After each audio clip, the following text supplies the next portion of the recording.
thirst for some significance of the both dimensional kind, you enter a realm of spirit, of sight and sound and mind. Your radio is a cosmic doorway and your psyche begins to spark. When you tune in to Gary Anderson and Night Dreams After Dark.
The views, opinions, and representations expressed on the Night Dreams Talk Radio Network and its website are those of the hosts, guests, and participants, and are not necessarily those of or endorsed by the network, its affiliated stations and broadcasts, the management, other hosts, or advertisers of the network. The shows found on the Night Dreams Talk Radio Network can, but do not necessarily, promote any particular lifestyle, belief, religion, political affiliation, or other personal practice. These shows are for entertainment purposes only and are not intended to treat, diagnose, and or claim any cure of disease or condition or give any medical or legal advice. Night Dreams Talk Radio After Dark wants to give a big shout out to all the truckers that listen to our show. Coming to you from some far point station, like a cosmic tumbleweed, both north and south of the Pleiades. Here's your host, Gary Anderson. That is me. I hope everybody's having a good night tonight. Well, the week is almost gone. Hey, James, are you there? Yes, I'm here, Gary. How are you doing today? I am doing fantastic. I tell you, tonight we got a great show. It's starting at 7 o'clock. Of course, I'm not saying it's not good now, but I mean, at 7 o'clock, we got two great guests on. We got Ronald Meyer and his director-producer, the guy who does the documentaries. Alan will be both joining us, talking about Bigfoot. And are Bigfoot connected to like UFOs and aliens and all that stuff? And do they give off orbs? We're going to be talking about that tonight. You said orbs. That cracks me up. Yeah, I'm looking forward to it. It's going to be a good show. Well, I think so. And have you done anything exciting today? I didn't lose my phone and did a lot of gardening. You know, I got a tomato plant out there. It's been 78 degrees today. It's like 10 foot tall, and it's middle of October. It's bizarre. Well, just wait. You know, probably Sunday you're going to wake up under 4 inches of snow. If I do, I'm going to blame you. Well, you know, that's what's going on. You know, across the country, people, you know, they've been, having great temperatures, you know, nice warm temperatures. And then by the end of the day or the next day, it's snowing. Even over here in Washington State, Spokane, the other day got hit with a snowstorm. I mean, it's crazy. It was beautiful weather and then people went to bed, woke up with snow. That is crazy. We haven't had anything below 63 degrees, and that was one day. It's been 70s every day. I mean, except for the first week, October's in the 90s. It's bizarre. Oh, yeah, it could be. You know, we're going to be talking about Bigfoot here tonight. You know, I had a email from a lady that said that her and her husband went out hiking up by Mount Rainier this past summer. And they were sitting, having like a little picnic on the rocks, you know. And I don't know, she didn't say if they were small rocks or big rocks, but they were sitting on them. So I take it had to been pretty good-sized rocks. And they were sitting there, and all of a sudden rocks started coming. Not small rocks, but big rocks started flying at them. And that would get your attention really quick. In all my travels, because I live like 30 miles from what they call the Bigfoot Triangle here in Ohio, the Grassman, and there's, tons of sightings, Salt Fork Lake area. And I've been out in there. I've seen some weird stuff, heard a lot of weird stuff. But, I did have an encounter back in like 1982. I don't even know if it was a Bigfoot. It was weird. We was teenagers out drinking in the middle of nowhere in Bigfoot country on the side of this hill. And we all got out to, take relieve ourselves, and it was like lightning. And down in that field, there was this big oak tree, probably a 300-year-old oak tree, and when it was lightning, it kind of lit up the whole field down there. And when it did it, there was this, if it was a man, he was huge. He was like Andre the Giant huge, wide and tall, and it was scary. And then the lightning comes on again, and he's not there. And I know that once that happened, we all got in the car and we floored it, got out of there. It was weird.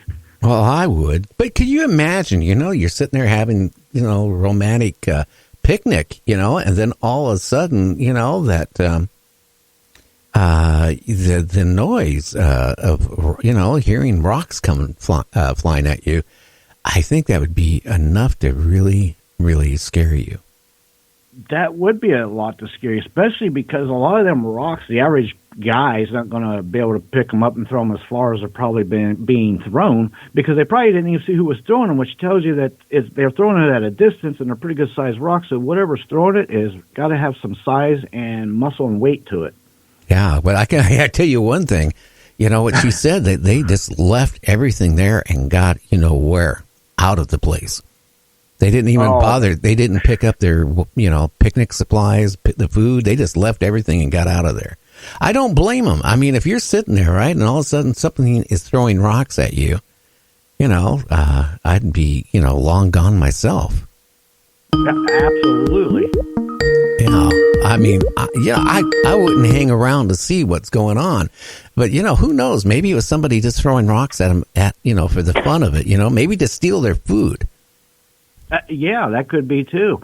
It could scare them off. They might have got a whole cooler full of food and beers. Who knows? I went out looking for. There was a lot of rash of sightings about 20 years ago down near Salt Fork area, and I was out in the middle of nowhere, maybe 3 miles to the next house, and I'm just doing my thing, sitting in all day, and I'm hearing these ungodly noises, and it's getting closer to me and closer to me, and I don't recognize these noises, and I grew up in the woods, so I'm like, if this is Bigfoot, we're going to come to a head, face to face, and it's getting closer and closer, and I peeked my head up. Almost reminded me that back in '88 when I came up on that barbecue, but I peeked my head up over this log, and lo and behold, it was a daggone peacock.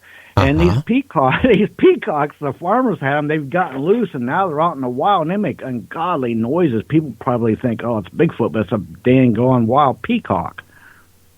Well, I guess so. That would, anything out there would, it's kind of scare me. But, this thinking about it, going out there, being secluded with your wife, okay, and trying to have a romantic moment. And then these rocks start hitting. Maybe they had beers there and the Bigfoot wanted the beers. What do you think, Sam?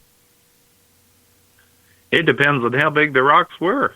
Well, from the email, she said they were large rocks, started flying, and they just left all their picnic gear there and everything and just took off and went back, to get back to the car as fast as they could. Well, someone enjoyed the meal afterwards, didn't they? Yeah, I wonder if Bigfoot drink beers. That's a good question. Yeah, I wonder if they could figure out how to open. I wonder if they were bottles or cans. I don't know. But, well, they can open peanut butter jars and pull the little foil lid off of it and clean it that way. But I'm pretty sure they can pull a tab, too, on a beer. Yeah. Well, I would love to see a Bigfoot drunk. In Georgia, not Florida, a man reports seeing a 7 to 8 foot tall creature running across the road. Bigfoot. Yeah, there was a police cam that caught one run across the road, I think in Georgia too, earlier this year sometime. I don't know. And I guess, not the third best state for finding Bigfoot. Who knows what state it is out there? Third best? The third state ranks the highest for seeing Bigfoot. Pennsylvania. You must be looking on the internet, aren't you? No, I've already looked at this list because Ohio used to be third. Now we dropped to sixth. But your state's always number one. Well, I wonder why. We made some good movies about Bigfoot in Washington State. Right. You know that. Yeah. It's like ground zero for it up here, isn't it? Yeah. Have you seen on Facebook, guys, this guy who dressed like a Bigfoot and plays a saxophone? Yeah, I've seen that. Yeah, I was watching it last night. The guy, was playing a saxophone, probably his foot about a foot away from this fire pit with the fire raging, wearing that furry, Bigfoot costume. I mean, I bet he didn't even think what the fire risk would be if that fur caught on fire, what would happen? He'd be in trouble. He'd have to stop, drop, and roll. Yeah, while he's playing a saxophone. I hope it wasn't too warm outside because those suits are a little hot, after a while. Yeah, can you imagine? I know he's making fun of the Bigfoot story and stuff like that, but again, his costume is really fake. But maybe from a distance, somebody wears glasses. Maybe they don't have their glasses on and they see a Bigfoot playing a saxophone. What would you think? Well, I'd hate to see someone try to submit that to the BFRO. That would be... Okay, that's fine. Thank you for the report. You have a nice day. And you know what's interesting? A North Carolina man claims he spotted 3 Bigfoots just walking through the woods. Well, you know what? Down there in North Carolina, especially around the Uharra National Forest down there, it's one of the places I was kind of eyeing for research because it's down south of Winston-Salem and all that. There are reported sightings down that way. Yeah, there's sightings of Bigfoot everywhere, but you know what? I still can't figure out why no one's getting pictures of him. No one's getting any hair from him. No one's collecting any Bigfoot doo-doo and putting it in a jar to get a DNA analyzed. Yet, people claim that they're seeing Bigfoot. Now, I'm sure these guys, these Bigfoot, they eat, they got to poop out something or whatever. It should be enough where people should be able to find it and get evidence, and get the DNA. That's what we need. Either we need a dead Bigfoot, okay, for to show proof that they exist, or we need their doo-doo, or we need more than just a plaster footprint. Well, we do have the one thing, because I did see in a glass case a 6-foot long piece of feces came from a Bigfoot.